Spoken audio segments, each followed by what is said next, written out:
Сәлем достар, бүгін біз сіздермен мясо по-французски дайындайтын боламыз. Ол үшін ең бірінші біз три желания майонезін бір пакетикке салып аламыз. Пакетик кондитерский мешокқа салып аламыз, ыңғайлы болу үшін. Және екінші біз қолдың майонезін дайындаймыз.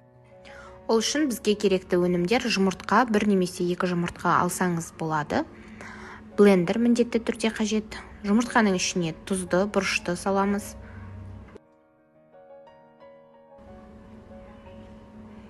Енді блендердің көмегімен жақсылап осыны араластырамыз. Ары қарай араластыра отырып, ақырын ғана тонкой струйкой май құямыз. Сұйық май, кәдімгі тамақ істейтін сұйық май. Майымызды ақырындап құйып отырып, қоюлығын байқаймыз. Яғни май осы массаны қоюландыру қажет.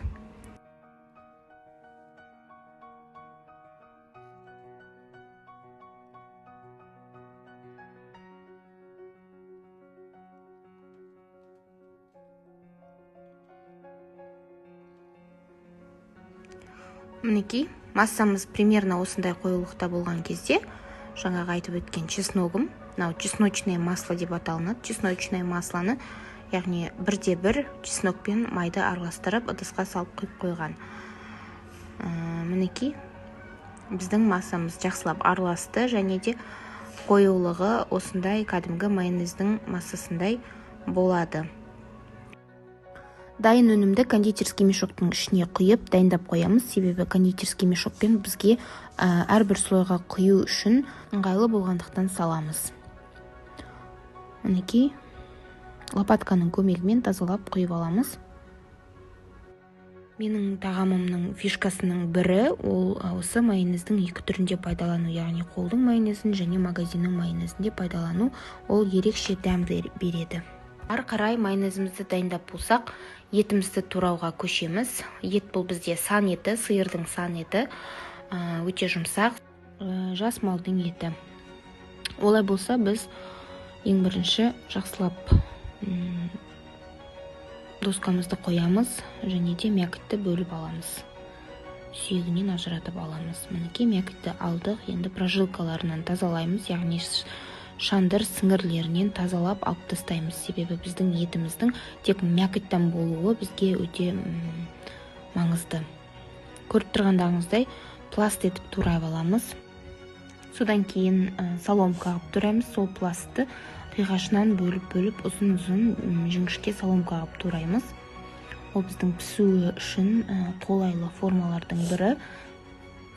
Әрі қарай пиязымызды тураймыз. Пиязымызды майда төрт бұрышты етіп турағанымыз дұрыс болады, және етпен араластырмаймыз. Бөлек ыдысқа салып турап аламыз.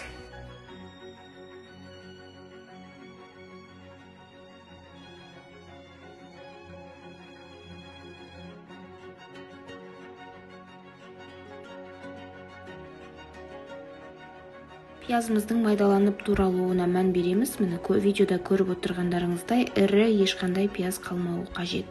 Және де бөлек ыдысқа салып жинап аламыз. Әрбір слойдың бөлек болып тұруы міндетті түрде. Енді пиязымызды турап болсақ, ары қарай картопты турауға көшеміз.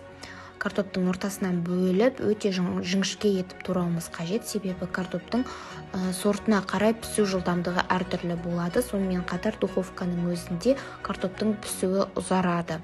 Сол себептен егер жылдам піскенін қаласаңыз, картопты осы кезде турап болғаннан кейін тұзды суда 5 минут қайнатып алып, жартылай піскен картопты салсаңыз да болады.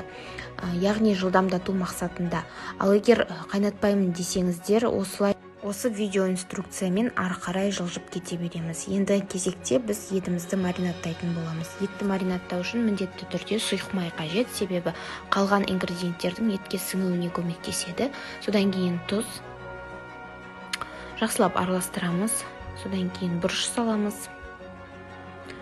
Және де етке арналған түрлі приправаларды қоссаңыз да болады. Яғни менде Магина второйының для мяса деген приправасын қосып жатырмын. Етке өзгеше бір күшті дәм береді.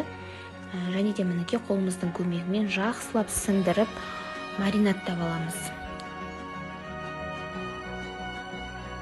бізде бұл жерде сұйық май байланыстырушы қызмет атқарады. Мінекей. Енді пергаментсіз, егер протеиніңіз антипригарный болатын болса, пергаментсіз пісірсеңіз болады, ал егер протеиніңіз ескілеу жабысатын болатын болса, онда сіз міндетті түрде пергамент салғаныңыз дұрыс болады.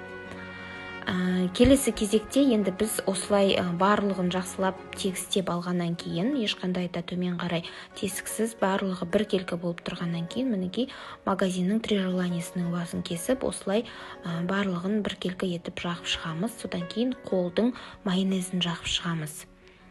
Мінекей қолдың майонездің айырмашылығы түсі мінекей сарғыштау болып тұр.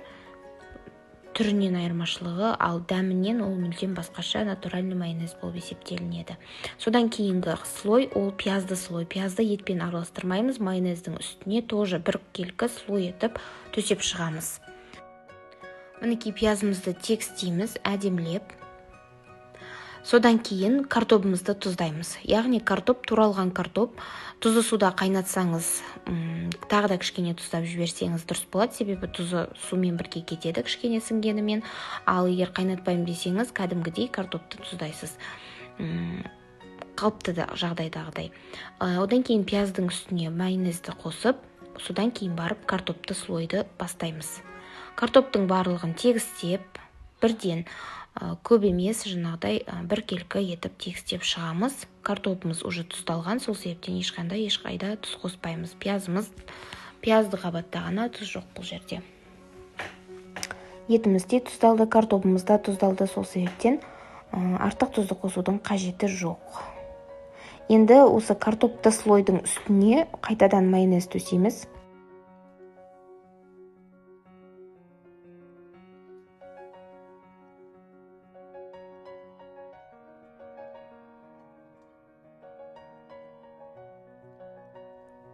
Көріп отқандарыңыздай, 2 түрлі майонезді де осы слойға жақсылап жағып шығамыз.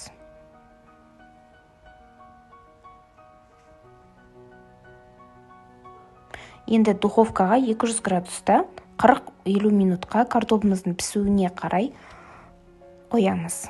Еттің пісуі жылдам, бір ерекшелігі картоптың пісуі ұзағырақ болып келеді. Келесі кезекте кез келген балқитын сырды аламыз да теркадан ірі жағынан өткіземіз. Мендегі сыр сметанковый сыр. Міндетті түрде балқитын сыр болуы керек. Мінекей үлкен терканың көмегімен жақсылап теркадан өткіземіз.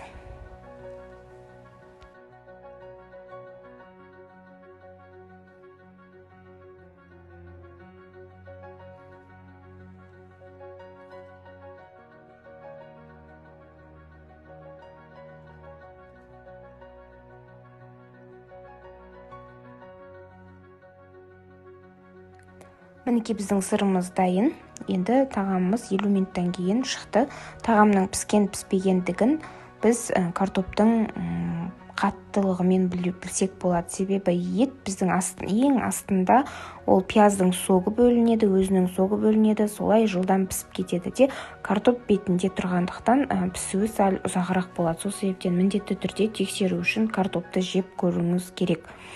Міне біздің картопымыз піскен, енді осының бетіне ыстықтай сырымызды себеміз, үстіне әдемілік үшін помидорымызды осылай дөңгелетіп тураймыз.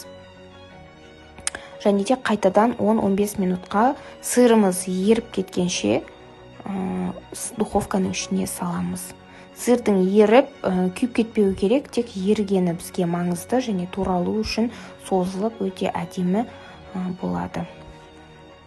Мінекей біздің тамағымыз дайын болды. 10 минуттың ішінде осылай сырымыз еріп, ішіне қарай картопқа қарай сіңіп, өте әдемі болып тұр. Мінекей помидорымыз қатты пісіп кетпеген, соғын беріп тұр ол да. Міне осылай енді қонақтарымызға бөліп, порционна берсеңіздер өте дәмді, қонақтарыңыз риза болатындай болады. Ал қыздарым, жасаңыздар, міндетті түрде пайдаланыңыздар рецептерді. Рецептер сіздерге аманат, көшіріп таратуға рұқсат жоқ. Астарыңыз дәмді болсын.